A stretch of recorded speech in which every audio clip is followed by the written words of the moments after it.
Welcome to all. देखिए, बहुत सारे बच्चों का ये डिमांड था। ठीक है, बहुत सारे बच्चे कह रहे थे कि सर एक अलग से टॉपिक समझा दीजिए। मतलब सिलेबस तो जो कंटिन्यू चल रहा है वो तो चलते रहना चाहिए। ठीक है, उसमें कोई दिक्कत नहीं है, लेकिन एक अलग से थोड़ा सा हमको बताइए, क्योंकि मान लीजिए वो टॉपिक समझने के लिए हमको बहुत लंबा इंतज़ार करना पड़ सकता है।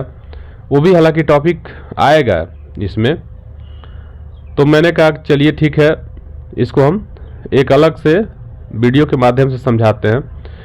उनका ये था कि बैलेंसी क्या होती है। ठीक है, हमारे एक सर थे, वो भी कह रहे थे कि बच्चे इसको जानना चाहते हैं, थोड़ा सा इसको समझाइए। तो बैलेंसी क्या होती है,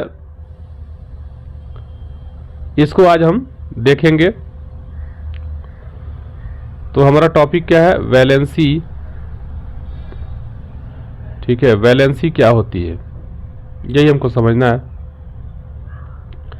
the combining capacity of an element is called valency. ठीक है, इंग्लिश में इसको कहते हैं the combining capacity of an element is called valency.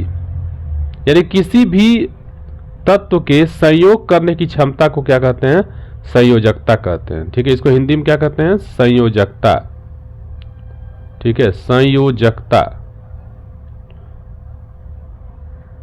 आप जानते हैं कि परमाणु जो होता है वो स्वतंत्र अवस्था में नहीं रह सकता है। ठीक, वो किसी न किसी से संयोग करेगा। तो एक परमाणु की दूसरे परमाणु से या स्वयं से ही संयोग करने की जो क्षमता होती है वही उसकी संयोजकता कहलाती है या वैलेंसी कहलाती है। अब वैलेंसी को कैसे हम समझेंगे, ठीक है, वैलेंसी कैसे हम कैलकुलेट करेंगे और कितने प्रकार की होती है, इसके बारे में भी हम थोड़ा सा डिस्कस करेंगे और आपको समझाने का प्रयास करेंगे। जैसे एग्जाम्पल के तौर पे देखिए वैलेंसी कैसे निकालते हैं। कोई भी परमाणु अगर है तो उसका हम इलेक्ट्रॉनिक विन्यास सबसे पहले लिख लेते हैं। जैसे एग्जाम्पल तौर पे अगर मान लेते हैं हमारा कार्बन ही है, ठीक, कार्बन है तो उसका एटॉमिक नंबर 6 होता है, और उसका अगर हम क्या करें, इलेक्ट्रॉनिक विन्यास बनाएं यानी इलेक्ट्रॉनिक कॉन्फ़िगरेशन लिखें, तो अगर हम बोरबरी के अकॉर्डिंग लिखते हैं तो ये हो जाएगा 2 और 4। इसके लिए आपको बोरबरी स्कीम आना चाहिए। ठीक है, आप जानते हैं कि फर्स्ट सेल में 2 इलेक्ट्रॉन रह सकते हैं और दूसरे सेल में यानी दूसरे कोष में कितने इलेक्ट्रॉन रह सकते हैं, 8 इलेक्ट्रॉन रह सकते हैं। तीसरे में 18 इलेक्ट्रॉन रह सकते हैं। यानी 2n² रूल के अकॉर्डिंग इलेक्ट्रॉन क्या होते हैं, सेल्स में फिल होते हैं। ठीक है, सेल्स में भरते हैं। तो इस तरह से हम क्या करेंगे, उसका इलेक्ट्रॉनिक विन्यास बना लेंगे, उसका इलेक्ट्रॉनिक कॉन्फ़िगरेशन हम लिख लेंगे। तो कार्बन का इलेक्ट्रॉनिक कॉन्फ़िगरेशन लिखे हैं तो आप देख रहे हैं कि इसमें यल सेल में क्या हो रहा है, यानी आउटर मोस्ट जो सेल है, बाहरी जो कोष है, उसमें 4 इलेक्ट्रॉन है। ठीक है, इसी तरह से तो इसकी वैलेंसी भी 4 ही हो जाएगी, यानी इसकी जो संयोजकता होगी वो 4 हो जाएगी। तो संयोजकता कैसे कैलकुलेट करेंगे, उसके कुछ नियम होते हैं। ठीक है, इसको हम समझ लेते हैं। तो रूल ये फर्स्ट क्या कहता है कि अगर किसी भी एलिमेंट के बाह्य कोष में 1 इलेक्ट्रॉन है, ठीक है, तो उसकी संयोजकता 1 हो जाएगी। ठीक है, अगर किसी तत्व के परमाणु के बाह्य कोष में 1 इलेक्ट्रॉन है तो उसकी संयोजकता 1 होगी। अगर किसी परमाणु के बाह्य कोष में 2 इलेक्ट्रॉन है तो उसकी संयोजकता 2 हो जाएगी। इसी प्रकार से अगर किसी परमाणु के बाह्य कोष में 3 इलेक्ट्रॉन है तो उसकी संयोजकता 3 होगी। और अगर किसी परमाणु के बाह्य कोष में 3 से अधिक इलेक्ट्रॉन होते हैं तो उसकी संयोजकता निकालने के लिए हम क्या करेंगे, उसको हम 8 में से माइनस कर देंगे। ठीक है, तो यानी दूसरा हम क्या कहते हैं, अगर किसी के परमाणु के बाह्य कोष में, ठीक है, 3 से अधिक इलेक्ट्रॉन है तो उसकी संयोजकता 8 में से माइनस करने पर प्राप्त होती है। जैसे एग्जाम्पल समझ लेते हैं, नाइट्रोजन एटॉमिक नंबर कितना होता है 7, ठीक। और इसका हम इलेक्ट्रॉनिक कन्फिग्रेशन लिखें तो ये हो जाएगा 2 और 5, यानी एल सेल में 5 इलेक्ट्रॉन है, तो इसकी संयोजकता निकालने के लिए क्या करेंगे, 8 में से 5 घटा देंगे। इस तरह से इसकी जो संयोजकता होगी वो 3 हो जाएगी, ठीक है। अब देखिए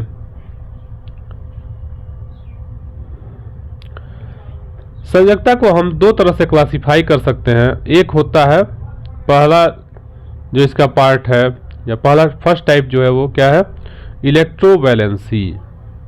इलेक्ट्रोवैलेंसी इसको कहते हैं वैद्युत संयोजकता। तो वैद्युत संयोजकता क्या होती है, अगर कोई भी एक परमाणु, ठीक है, बहुत ज्यादा क्या है, विद्युत धनी है, वैलेंसी, ठीक है, ये छूट गया, सॉरी यहां पे छूटा है।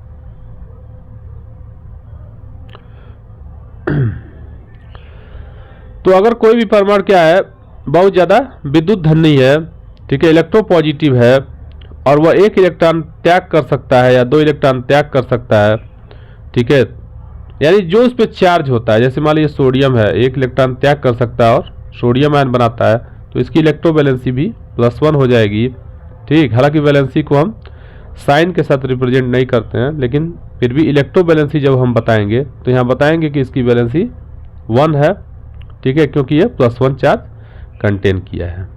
ऐसे ही Mg पर क्या हो जाएगा, +2 चार्ज हो जाएगा, ठीक। एल्युमिनियम पर +3 चार्ज हो जाएगा, एल्युमिनियम पर +3 चार्ज हो जाएगा, ठीक है। इस तरह से इनकी इलेक्ट्रोवैलेंसी भी 1, 2 और 3 हो जाएगी, ठीक है, रिस्पेक्टिवली, यानी क्रमशः। ऐसे ही अगर कोई क्या है निगेटिव वाला है, ठीक है, जैसे मान लेते हैं जैसे क्लोरीन है, तो क्लोरीन क्या करता है, 1 इलेक्ट्रॉन ये गेन कर सकता है और क्लोराइड बना सकता है, ठीक है, Cl निगेटिव बना सकता है। इस तरह से इसकी इलेक्ट्रोवैलेंसी भी -1 हो जाएगी। इसी प्रकार से कोई एक ऐसा एटम है जो क्या करे, शेयरिंग करके बॉन्ड फॉर्मेशन करता हो, ठीक है, शेयरिंग करता हो और बॉन्ड फॉर्मेशन करता हो, तो उसकी हम क्या निकालते हैं, कोवैलेंसी निकालते हैं, ठीक है, कोवैलेंसी निकालते हैं। कोवैलेंसी मीन्स होता है सह संयोजकता। जैसे एग्जांपल के तौर पे हाइड्रोजन क्या करता है, क्लोरीन से 1 इलेक्ट्रॉन का शेयरिंग करके क्या बनाता है, HCl बनाता है और सिंगल बॉन्ड का फॉर्मेशन करता है, ठीक है। तो हाइड्रोजन और क्लोरीन की सह संयोजकता दोनों की क्या होगी, 1 होगी। इसी प्रकार से ऑक्सीजन 2 इलेक्ट्रॉन का क्या करता है, साझा करता है, इसलिए उसकी ऑक्सीजन हालांकि क्या बनाता है, -2 बनाता है, तो वहाँ तो वो इलेक्ट्रोवैलेंट बॉन्ड भी बनाता है और कोवैलेंट बॉन्ड भी बनाता है, ठीक है। जैसे कोवैलेंट बॉन्ड कब बनाएगा, ऑक्सीजन के साथ देख लीजिए, कोवैलेंट बॉन्ड बनाता है, डाई ऑक्सीजन का फॉर्मेशन करता है, ठीक है। तो इस तरह से कोवैलेंसी और इलेक्ट्रोवैलेंसी ये शो करते हैं।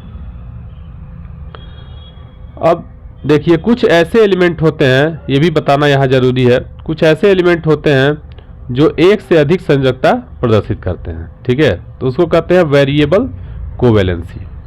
इसको भी समझ लीजिए। जैसे फास्फोरस, नाइट्रोजन के नीचे फास्फोरस एलिमेंट है, फास्फोरस PCl3 भी बनाता है और PCl5 भी बनाता है, ठीक है, PCl3 और PCl5 दोनों बनाता है। यानी फास्फोरस की जो संयोजकता है वो वेरिएबल है, ठीक है, यानी बदलने वाला है, जिसका एक से अधिक संयोजकता हो सकता है। क्यों होता है, कोई भी एलिमेंट की क्यों कोई भी एलिमेंट क्या करता है, एक से अधिक संयोजकता प्रदर्शित कर सकता है, ठीक है। इसके पीछे कारण क्या है, इसको हम ऐसे समझ सकते हैं कि यदि कोई एलिमेंट, ठीक है, यदि कोई एलिमेंट डी ऑर्बिटल रखता हो, ठीक है, वैकेंट डी ऑर्बिटल उसके पास मौजूद हो, तो वह क्या कर सकता है, इलेक्ट्रॉन को अपने हायर ऑक्सीडेशन स्टेट में ट्रांसफर कर सकता है और इस तरह से वह एक से अधिक संयोजकता प्रदर्शित करता है। मैं इस संयोजकता टॉपिक में चाहूँगा कि अधिक से अधिक आपका